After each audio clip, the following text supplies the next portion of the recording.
जय सद्गुरु। मी दामिनी रसोई से जिंदगी तक मध्ये तुमचं मनापासून स्वागत। सखीनो, नवरात्री चालू होत आहे, तर नवरात्री सिरीज मधला आपण आज पहिला भाग करूया।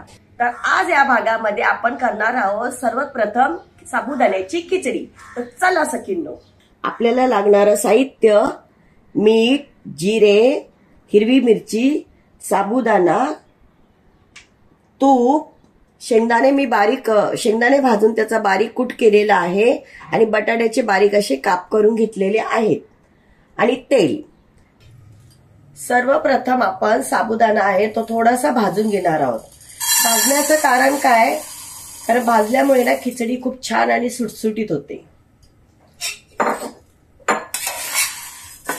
2 ते 4 मिनिटं आपण असा परतून घेणार आहोत त्याला आणि नंतर आपण त्याला भिजत ठेवणार आहोत। आपण साबुदाणा भाजून घेतलेला आहे। आता आपण काय करूया, तो काढून घेऊया आणि 2 ते 3 पाण्याने स्वच्छ धुवून घेऊया।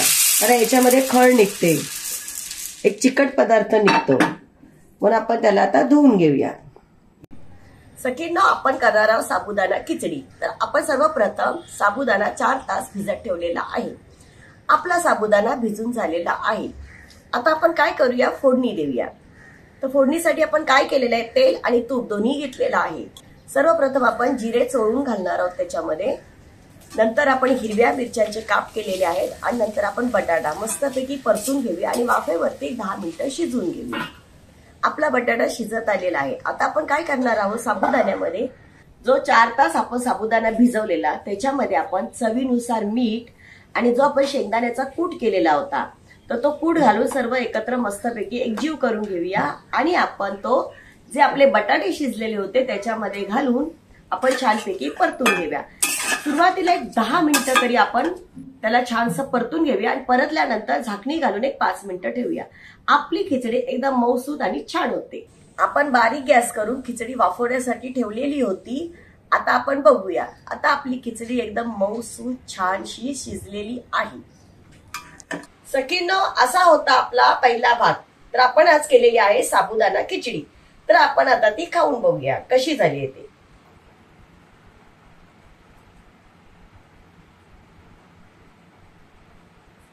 एकदम मऊ मस्त, बटाटा छान शिजलेला आहे, साबुदाणा पण छानपैकी भिजल्या गेलेला आहे, तर एकदम सुंदर झाले।